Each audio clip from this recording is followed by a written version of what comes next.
Assalamualaikum warahmatullahi wabarakatuh. Selamat siang, salam jumpa kembali dalam acara Info Podcast, informasi, promosi, dan edukasi kesehatan berkolaborasi dengan Ide Podcast Korpri Kota Depok.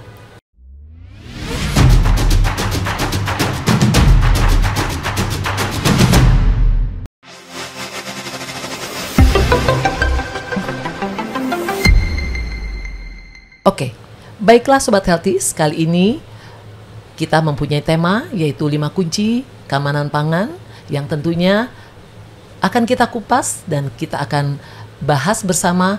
Kali ini kita akan bahas 5 kunci keamanan pangan yang tentunya akan dikupas tuntas oleh Mbak Lulu ya, yang tentunya sudah hadir di tengah-tengah kita kali ini ya, dan beliau akan menerangkan apa sih 5 kunci keamanan pangan.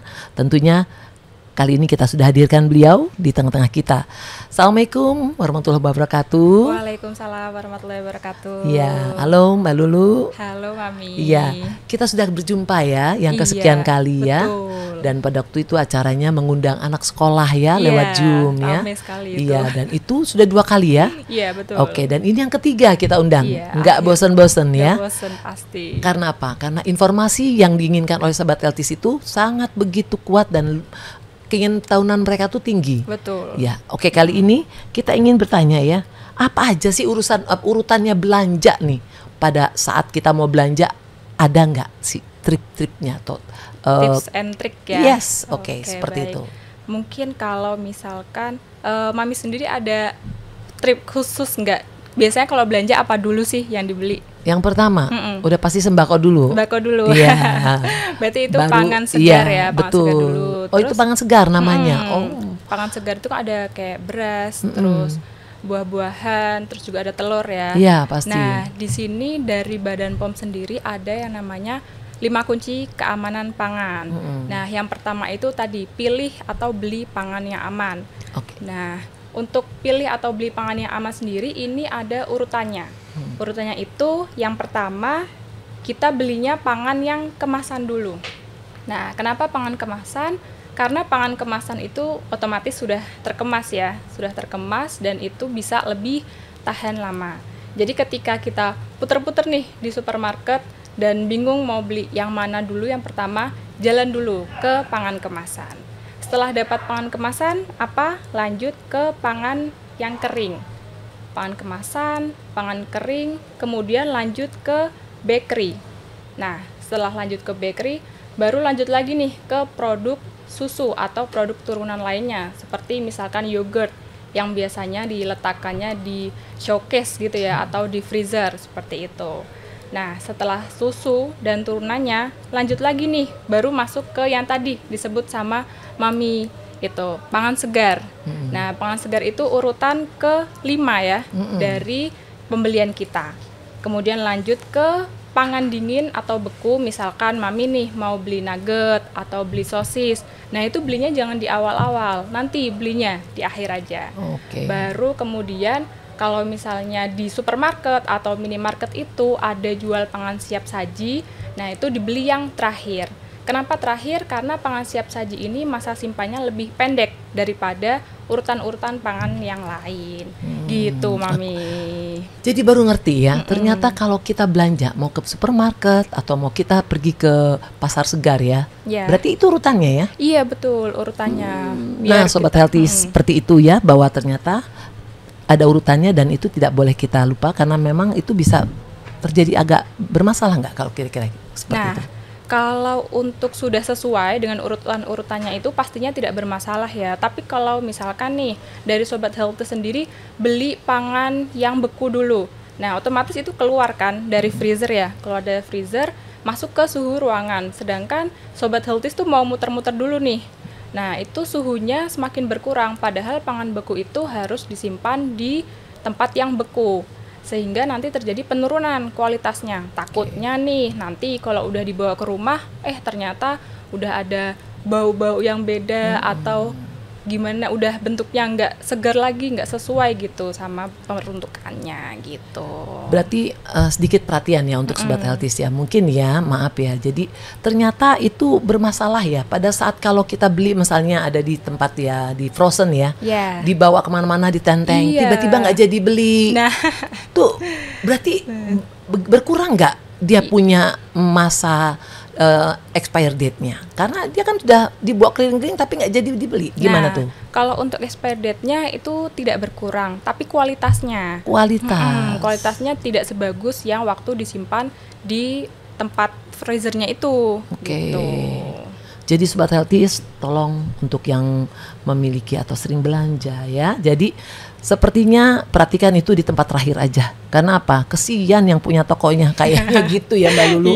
Karena mereka sudah begitu nyimpen sebaik mungkin. Betul. Tapi ternyata kita yang beli itu tidak memberikan atau memberi kesempatan ya bahwa pangan tersebut bisa betul-betul layak jadi untuk dibeli ya. Betul. Jadi itu ya, jadi jangan merugikan juga, kesian yang punya perusahaannya ya. Oke, pertanyaan kedua, gimana sih memilih tips pangan yang aman biar supaya kita tahu nih? Oke, tips pangan yang aman ya. Kalau kita dalam belanja itu kan ada berbagai pangan ya yang kita beli. Yang pertama ada pangan segar. Pangan segar ini misalkan daging segar atau telur atau buah-buahan. Nah, itu untuk memilihnya tentunya kita lihat ciri-cirinya dulu nih, Mami. Misalnya kalau daging itu kan umumnya berwarna merah. Segar gitu ya. Nah, kalau udah warnanya mulai pucat, kemudian ada lendir-lendir di sekitar situ, nah itu tandanya sudah tidak segar lagi. Adapun kalau misalnya belinya buah nih, nah kalau buah juga dilihat apakah itu masih bentuknya utuh atau ada penyok di sana sini atau sudah berair. Nah, tentunya kita belinya yang masih bagus, masih utuh, aroma buahnya masih terasa dan itu tidak busuk. Kemudian kalau untuk pangan siap saji juga pastikan itu yang bersih, yang sudah dibungkus. Atau kalau misalkan dia ada dibuka gitu, penjualnya itu ngambilnya pakai capitan, nggak langsung dengan tangan. Nah, yang terakhir ada jenis pangan terkemas. Ini pangan terkemas banyak ya, Mami, di sekitar kita. Apalagi anak-anak tuh juga suka jajan-jajan kayak gitu. Nah, kalau pangan terkemas ini ada triknya. Namanya ceklik. Pernah dengar nggak, Mami? Ceklik, iya. Nah, apa itu ceklik? Yang pertama kemasan. Nah, ini yang namanya pangan kemasan, itu kan ada kemasannya nih, bisa plastik, bisa botol, atau yang lainnya. Pastikan kemasannya masih bagus, tidak berlubang, atau ada sobekan, atau yang lainnya. Kemudian L, itu label. Di dalam pangan kemasan itu ada berbagai macam label yang bisa dibaca. Itu untuk informasi, Mami, buat konsumen. Iya, betul. Ada misalkan komposisinya apa, terus kalau misal kita punya alergi gitu ya, nah kita bisa baca tuh bahan-bahannya apa aja sih, jadi kita bisa menghindari itu. Kemudian ada izin edar. Kalau izin edar pangan olahan terkemas sendiri ada 2. Yang pertama PIRT, pernah dengar Mami PIRT? Dengar, Nah, pangan industri rumah tangga, betul. Jadi itu diproduksi di rumah tangga. Kemudian yang kedua ada BPOM, BPOM RI, MD, itu untuk makanan yang diproduksi di dalam negeri. Nah, kalau yang ML itu makanan luar negeri. Nah, yang terakhir K terakhir, Mami tahu nggak, Mami, apa yang terakhir? Belum tahu. Belum tahu. Nah, Oke, saya kasih tahu ya, Mami. Okay. Kalau yang terakhir itu K kedaluarsa. Nah, jadi untuk ceklik tadi, cek kemasan, cek label, cek izin edar, dan cek kadaluarsa. Itu, Mami. Nah, kalau yang disebut tadi cek yang satunya itu yang kata seperti ada kayak seperti olahan ya kan, itu dibikin huruf tebal ya. Kenapa harus seperti itu? Oke, komposisi ya. Komposisi, iya. Baik.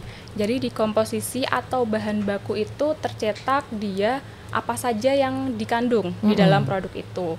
Sebagai pengawas sendiri, BPOM juga sudah mewajibkan tuh untuk menulis. Nah, ada bahan-bahan yang wajib dicetak tebal. Yang dicetak tebal ini merupakan alergen. Nah, alergen ini kan ada ya orang yang mungkin alergi kacang-kacangan atau susu. Nah, itu jadi bisa lebih berhati-hati lagi. Gitu, berarti sejenisnya juga tetap harus dibikin huruf tebal ya? Iya, betul. Jadi Sobat Eltis itu tadi tambahan lagi informasi ya, bahwa kalau kita mengecek ya, ada huruf tebal kayak susu, dan itu adalah untuk lebih mengetahui ya, supaya kalau kita ada alergi apa gitu, alergi yang memang mengarah dari susu atau keju dan ininya ya, turunannya itu juga bisa membuat perhatian buat kita bisa lebih tercegah dari awal ya. Ya, dan kriteria apa aja ya yang harus diperhatikan ketika membeli bahan makanan? Ini kriteria ya. Seperti tadi sudah ya. Oke. Ciri-ciri daging segar. Oke, ciri-ciri daging segar. Yang pertama, pastikan kalau dia itu masih berwarna merah segar, tidak berwarna pucat atau kecoklatan gitu. Kemudian yang kedua, pastikan dia tidak ada bau-bau yang menyimpang gitu. Jadi bau daging itu kan khas ya, Mami. Nah, itu bau daging, bau badannya. Bau daging. Betul. Bau daging yang harus dipotong gitu ya. Nah, itu masih segar, dan pastikan nggak ada lendir-lendir yang di sekitar dagingnya itu. Berarti kalau misalnya kita dapat nih ya, itu kan berapa jam ya, kayak seperti waktu acara Idul Kurban. Idul Adha. Nah, itu tuh berarti sekarang kan plastiknya sudah dikemas sudah diinformasikan ya, sedangkan plastik tebal. Apakah itu sudah termasuk baku sekarang ini? Seperti itu untuk pengemasan daging potong tadi, hewan kurban, seperti itu. Apakah sudah ada aturannya? Oh, kalau itu tidak ada aturan khusus ya, cuma ada tips. Nah, ada tipsnya pasti bisa masukkan di plastik yang tertutup, jadi langsung diikat gitu ya. Di vakum. Ya, di vakum juga boleh. Tadi tidak terkontaminasi sama udara sekitarnya. Kan udara itu termasuk juga ada cemaran nih. Cemaran. Nah, kemudian kalau misalkan mau lebih ramah lingkungan gitu ya, itu bisa pakai besek. Kan besek itu juga tutup ya, ada alas, ada tutupnya. Nah, itu juga boleh. Ya, gitu. Seperti itu tadi daging ya. Itu sekarang daging. Bagaimana ciri-ciri unggas? Untuk lebih tepatnya untuk memilih seperti apa? Unggas kurang lebihnya sama kayak daging ya. Dia juga masih segar, tidak ada lendir-lendir di sekitarnya. Terus kalau ditekan itu dia kenyal. Balik dagingnya. Balik kembali dagingnya. Gitu. Berarti misalnya kita belanja ya, di jam-jam siang nih, udah masa kritis kita, aduh ini jam istirahat nih baru bisa belanja. Ada nggak keraguan kita supaya nggak ragu bagaimana caranya tetap bisa beli hewan unggas itu di siang hari? Di siang hari ya. Walaupun itu kita udah melewati pagi kan, di mana banyak orang jualan. Nah, bagaimana nih kecemasan supaya itu tidak timbul? Nah, mungkin belinya itu bisa nih di pedagang yang punya freezer. Nah, jadi dia menyimpan dagingnya itu di freezer, kemudian ketika Mami mau beli nih, minta dipotongin, nah itu baru dipotong-potong dan dibungkus. Dengan memasukkan ke freezer itu kan sebenarnya disimpan ke suhu yang aman nih. Jadi itu lebih terjaga untuk kesegarannya sendiri. Ya, berarti daging punya ciri khasnya juga bagaimana ya, pemotongannya, unggas juga sama. Maupun kita beli di supermarket ataupun di retail ya, atau misalnya di pasar tradisional. Nah, pasar tradisional yang penting kalau kita beli siang, dia ada freezer gitu aja ya. Berarti dia sudah memahami ya, bagaimana keamanan 5 kunci tadi 5 kunci ya. Keamanan pangan. Sudah apakah mereka juga sudah diajarkan? Itu juga mesti kita kasih info ya buat mereka ya. Nah, itu sih kita harus berkolaborasi terus ya, boleh, Mami. Iya. Nanti untuk yang pedagang-pedagang di pasar. Sebenarnya kalau dari Badan POM sendiri, kami juga ada yang namanya revitalisasi mobil laboratorium keliling. Nah, itu ada di sekolah, ada di pasar. Ada di pasar. Nah, di pasar kita juga mengedukasi nih ke pedagang-pedagang. Harapannya itu bisa menyimpan pangan dengan segar sampai di tangan konsumen juga tetap aman. Sobat Healthies, tadi sudah disampaikan bahwa ternyata kalau misalnya kita beli di tengah mau di jam berapapun ya, itu asal keamanan pangannya tersimpan dengan baik, itu juga akan lebih membantu cara kita membeli di pasar gitu ya. Dan juga tadi ada mobil ya, yang mobil lab. Nah, itu berarti tertentu ya, ada di wilayah-wilayah tertentu yang ditaruhnya ya. Iya, kami jadwalkan. Itu. Kalau misalkan nanti Sobat Healthies atau sekolahnya ya mau didatengin mobil lab keliling, boleh kirim surat. Kami, kirim surat. Nanti kita cek kantinnya. Itu ada yang namanya rapid test.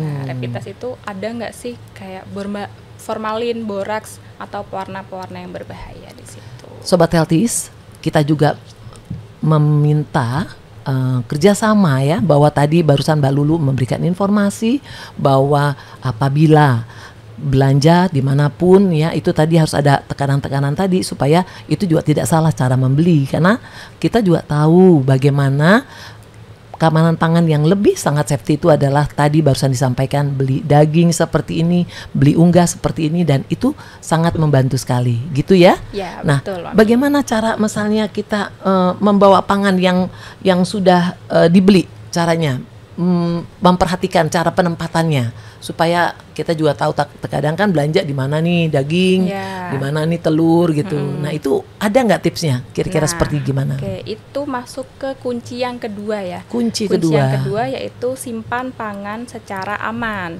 Nah, kuncinya di sini itu, Mami pernah dengar danger zone? Dengar. Nah, danger zone ini bahwa ada suhu-suhu yang itu bakteri tuh bisa berkembang biak dengan cepat. Nah, itu di suhu 5 sampai 60 derajat. Nah, jadi kalau menyimpan makanan itu bisa di bawah atau di atas danger zone itu gitu. Kalau misalkan nih ada pangan siap saji yang disajikan di suhu ruangan gitu ya. Nah, sebaiknya dalam 2 jam itu langsung dikonsumsi. Kalau tidak dikonsumsi, kita simpan di kulkas. Karena kulkas kan di bawah 5 derajat ya. Nah, itu tidak berada di danger zone. Oke. Gitu.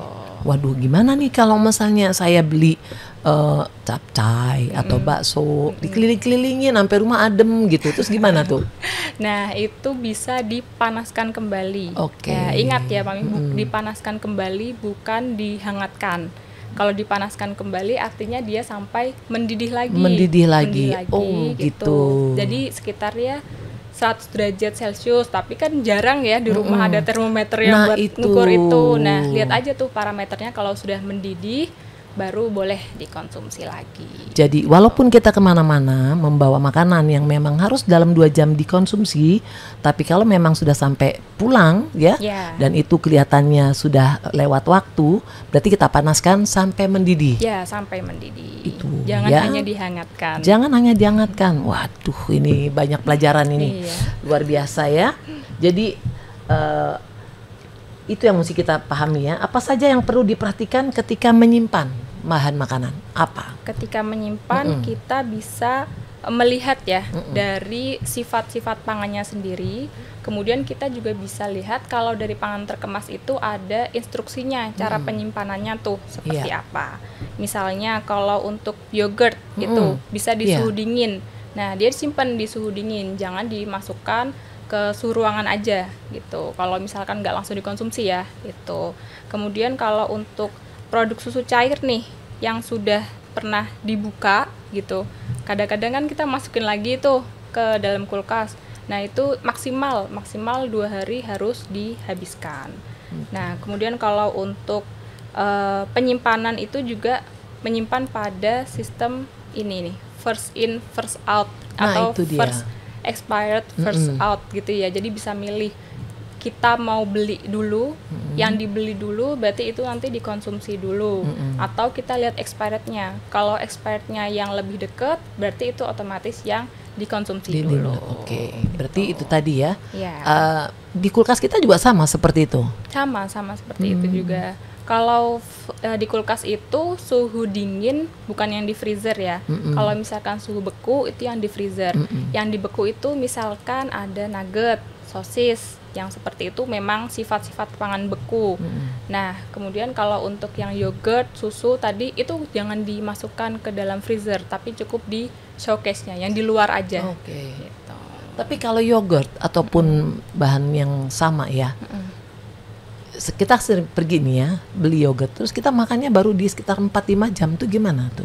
Nah, itu udah dibuka atau belum ya? Itu simpan dulu. Kalau misalkan belum mau dikonsumsi, simpan dulu aja di dalam kulkas. Nanti ketika mau dikonsumsi baru dikeluarkan. Nah, kalau kita udah buka nih, terus sekali minum lagi buru-buru ya mau kemana, masukkan lagi dalam kulkas. Tapi ingat, jangan sampai lebih dari 2 hari. Jadi dalam 2 hari itu besoknya lah maksimal udah dihabiskan. Oke. Jadi tetap harus ada ini ya,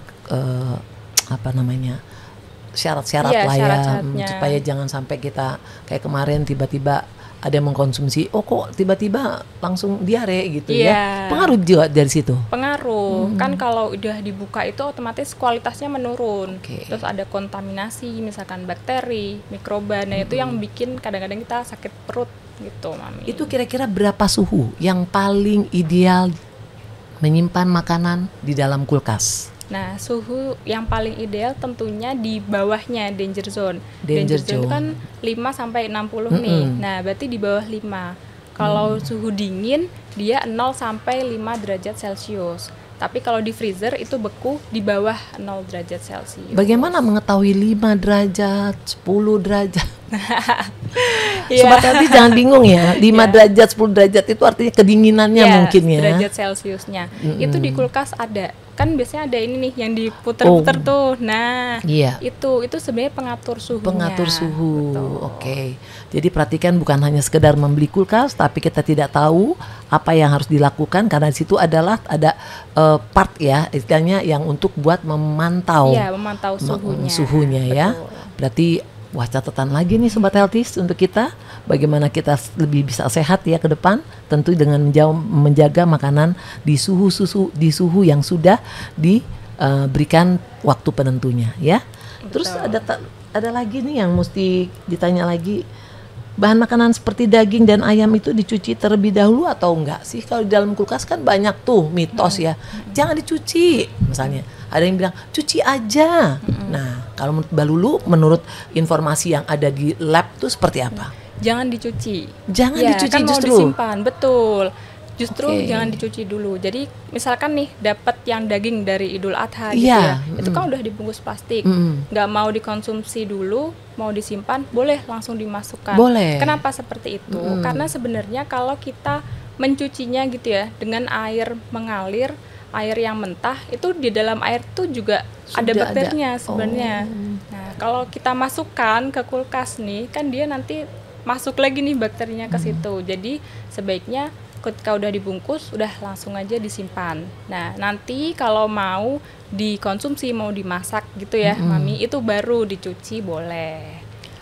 Nah ini lagi, seperti contoh saya punya ponakan di kulkasnya tuh diambil tuh kan beku ya, ditaruh nih di bawah air mengalir Iya. gitu. Ini udah terpecah nih sosisnya, udah diambil berapa biji, lalu disimpan lagi tuh. Waduh. Aduh.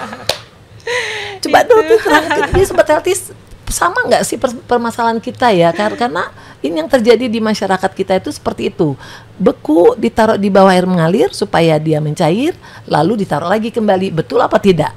Nah, kalau tadi produknya sosis ya. Iya. Nah, sosis itu kan ada kemasannya. Iya. Kalau mau diambil, kita harus tahu nih kita mau makan berapa biji sih, gitu. Jadi jangan dikeluarin. Kita cukup ambil 5 biji misalnya mau digoreng, udah 5 biji aja, yang lainnya masuk lagi. Jadi yang dilelehkan yang sosis yang 5 biji itu, yang lainnya cukup dimasukkan. Atau boleh misalnya sewaktu habis membeli, kita bungkus-bungkus. Iya, Boleh? pisahkan, boleh. Oke. Boleh seperti itu. Nah, informasi lagi tuh Sobat Healthy Iya. ya.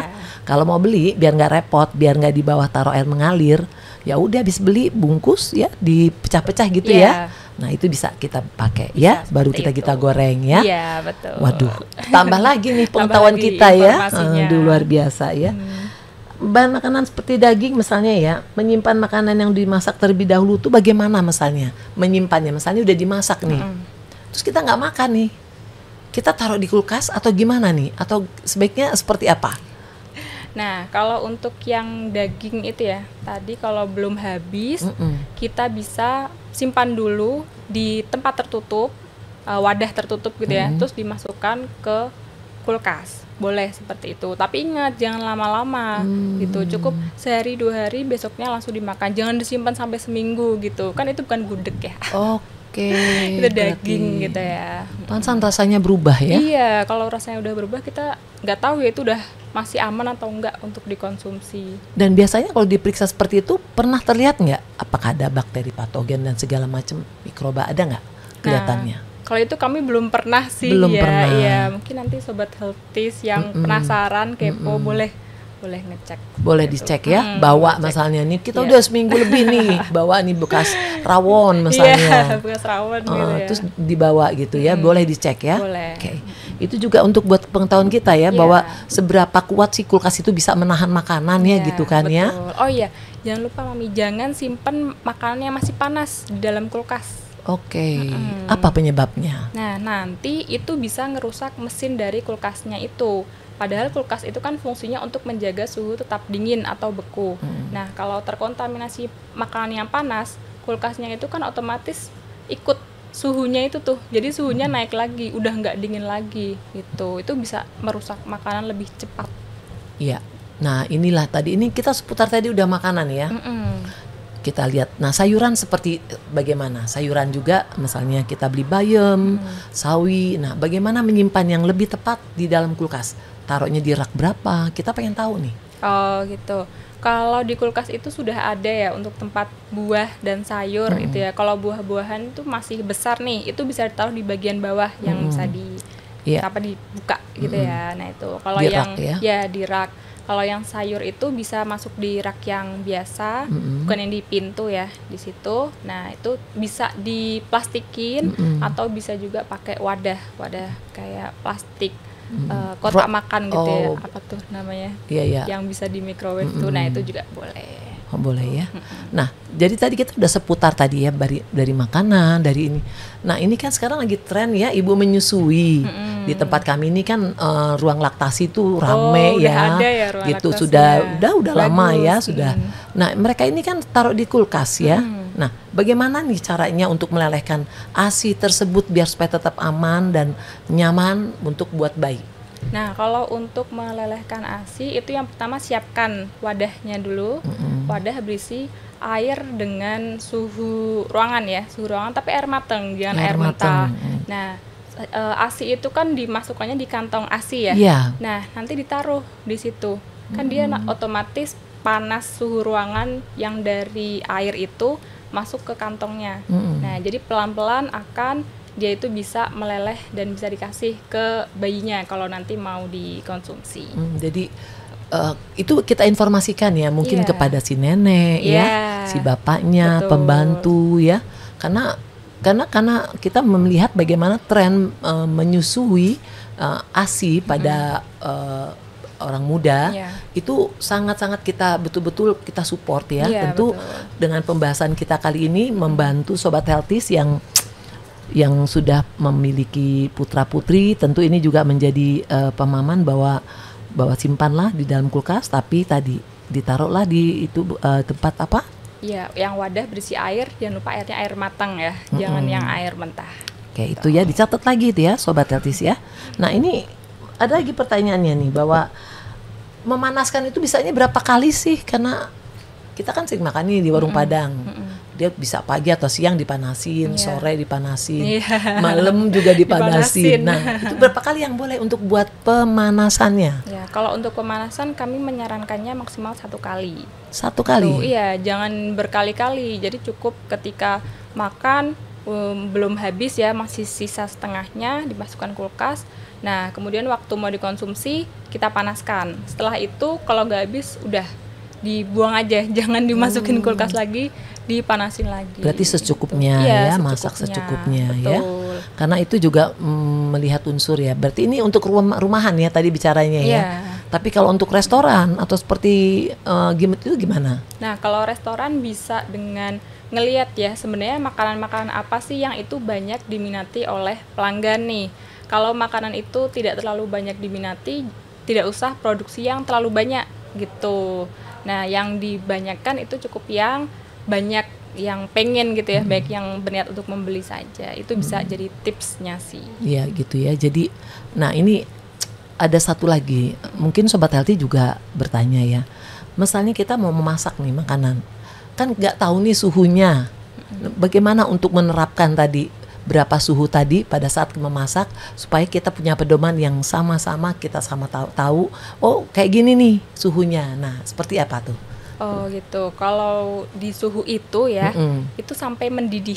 Mendidih nah, aja? Iya, saya mendidih. Karena mendidih itu udah 100 derajat Celcius. Itu udah di atas dari danger zone. Nah, itu sudah aman, udah bakterinya mati. Itu yang dipakai ya? Iya, itu. Dalam bentuk pakai seperti apa aja sama aja. Mau pakai kendi, mau pakai panci itu sama aja. Iya, sama aja. Kan suhu air itu yang mendidih sama-sama 100 derajat. 100 derajat Iya, ya. 100 derajat. Tapi ada yang 70 derajat itu gimana? Kalau 70 derajat itu masih dikhawatirkan sih kalau masih ada bakteri atau mikroba yang masih ada di situ gitu. Jadi lebih amannya, lebih pastinya sampai 100 derajat Celcius. Berarti pengetahuan para ibu-ibu itu juga sebenarnya udah semuanya tahu dari dulu ya, bahwa mendidih itu baru bisa dikonsumsi atau dimatikan ya.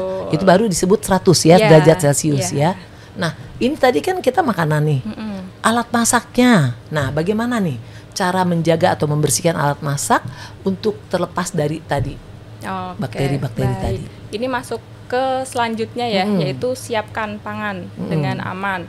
Nah, pangan itu ketika kita masak pasti ada alat-alat ya. Kita butuh talenan, butuh pisau gitu ya. Nah, yang pertama catatan untuk talenan dulu nih. Kalau talenan itu bisa dipisahkan talenan untuk bahan yang segar dan bahan yang kering. Bahan segar tuh misalnya daging, kemudian sayur gitu. Kalau bahan kering misalkan itu buat potong roti juga gitu. Itu jangan disatuin gitu. Mesti bisa beda ya? Iya, mesti beda. Kenapa? Karena di daging itu kan ada cairan. Nah, cairan itu ada mikroba yang bisa mengkontaminasi pangan kering. Kalau misalnya, aduh, cuman satu aja, nggak usah banyak-banyak nih, biar nggak penuh dapurnya. Nah, itu boleh, asalkan setelah potong-potong daging tadi, itu dicuci dulu. Dicuci, kemudian dikeringkan, baru untuk potong-potong misalkan pangan yang kering tadi, yang roti, seperti itu. Nah, kemudian jangan lupa setiap selesai masak itu langsung dicuci, jangan ditumpuk, menunggu ditumpuk itu kadang-kadang juga menimbulkan bau yang tidak sedap ya Mami. Nah, itu langsung dibersihkan, termasuk jika ada tumpahan-tumpahan atau basah-basah apa itu langsung dibersihkan. Berarti gitu. itu ya artinya tidak semua paham ya, terkadang habis talenan ini dipakai untuk bawang, tempe itu boleh juga. Nah, itu nanti dari tempenya jadi ada bau-bau bawangnya ya gitu. Nah, itu mendingan dicuci dulu aja. Cuci, dikeringin pakai lap gitu. Nah, jangan lupa lapnya juga dicuci. Jangan seminggu terus gak diganti. Wah, gitu. ini dibedah semua ini, harus ini. Iya. Ini Sobat Healthies harus benar-benar bisa pahamin kita sama-sama ya, bahwa ternyata cara tadi dari talenan ternyata bentuk dari bawang, ke sayuran, ke tempe ya, itu nggak boleh satu talenan. Iya. Kalaupun satu Dicuci dulu, dicuci dibersihkan dulu. Iya. Wah, ini kita kunci lagi nih ceritanya ya. Tapi ternyata bagaimana kalau di pasar tuh yang dari pagi subuh motong daging, motong ayam sampai ketemu siang. Nah, itu kita bisa menyampaikan seperti apa biar supaya Sobat Healthies juga membantu ya pada saat ke pasar bisa menginformasikan ini kepada penjual gimana nih.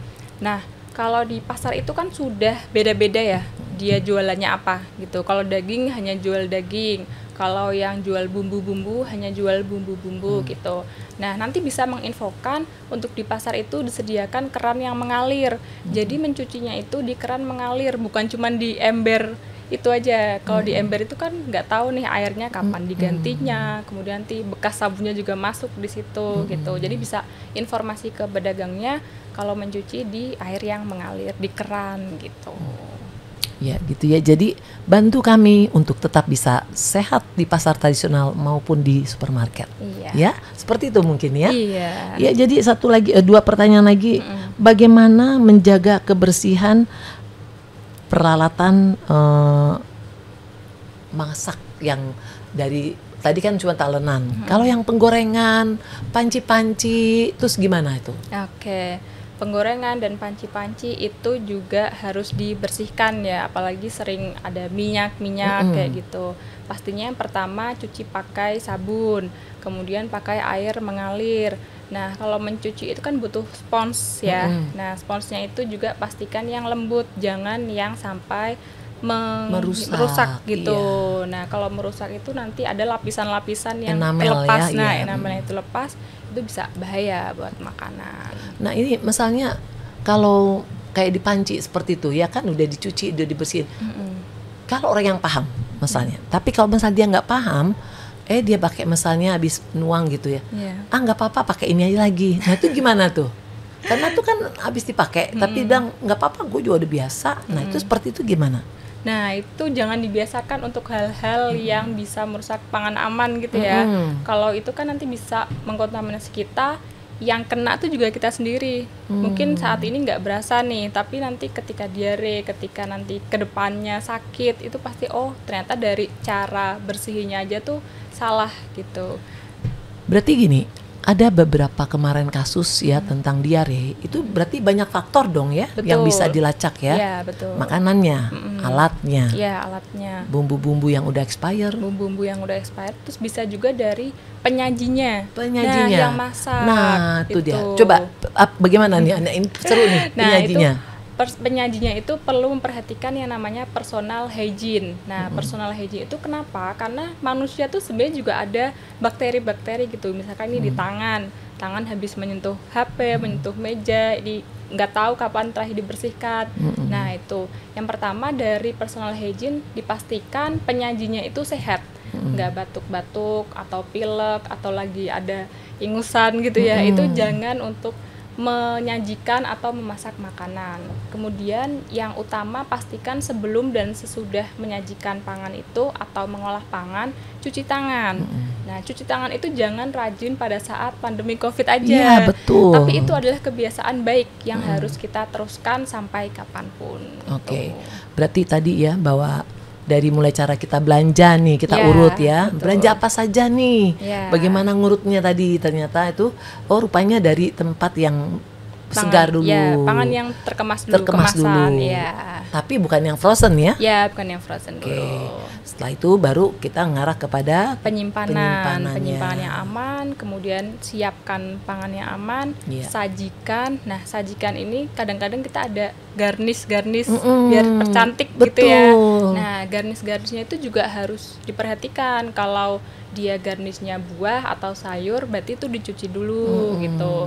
Jangan sampai masukkan garnish juga yang dia tuh nggak boleh dimakan. Misalkan kue ulang tahun ada lilinnya, nah waktu dipotong lilinnya diambil dulu. Jangan sampai ikut kepotong, nanti ikut ke konsumsi. Nah, seperti contoh kalau ada di mal-mal kan ya, mereka itu ada misalnya contoh misalnya produk makanan yang mereka tawarkan ke kita tuh kan ya. Terus ada berapa yang nggak dicoba kan? Nah, itu terdiam berapa lama? Nah, itu gimana tuh untuk negurnya, untuk ngasih taunya? Kita belum tahu nih seperti apa. Nah, itu ditanya dulu ya pertama, ini udah berapa lama nih, kapan terakhir kali pemotongan gitu. Kalau udah lebih dari 2 jam ya, kalau bisa jangan dicobain sih gitu. Nah, kemudian dari kita dari Badan POM sendiri juga edukasi nih ke pemilik-pemilik retail. Ada yang namanya cara distribusi pangan yang baik atau cara retail pangan yang baik. Nah, itu pemilik retail juga harus tahu dan pastinya memberitahu nih ke karyawan-karyawan yang ada di situ. Jadi keamanan pangan itu sebenarnya tanggung jawab kita semua, nggak hanya dari pemerintah, dari konsumen, tapi juga dari pelaku usaha. Semuanya kita bersama-sama untuk mewujudkan pangan yang aman. Oke. Pernahkah terlihat sedemikian ekstrim atau lebih berbahayanya, ada misalnya orang yang cuek selama ini tiba-tiba terus katanya nggak apa-apa kok gitu, terus bagaimana membuat mereka paham tentang 5 kunci tadi keamanan pangan, seperti itu bagaimana caranya membuat pemahaman ya. Baik, yang pertama kita pastinya tahu dulu nih bahwa dengan pangan aman itu produktivitas kita itu terjaga gitu. Kalau kita sudah mengkonsumsi pangan yang aman, banyak sekali hal-hal yang hilang.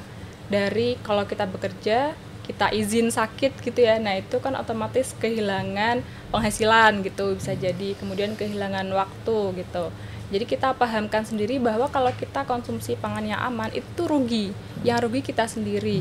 Kalaupun bukan kita sendiri, kalau kita udah berkeluarga gitu ya, kalau ibu-ibu yang sakit, anaknya nanti gak ada yang ngurusin kayak gitu. Jadi ada efek domino juga ketika kita konsumsi pangan yang gak aman gitu. Oke. Setelah tadi kita lihat ya bagaimana pembahasan yang begini lugas ya, lengkap, apa pesan untuk warga Kota Depok dan Sobat Healthies yang ada di sini? Baik, untuk warga Kota Depok dan Sobat Healthies di sini, yang pertama pastikan tadi menerapkan 5 kunci keamanan pangan. Yang pertama, pilih atau beli pangan yang aman.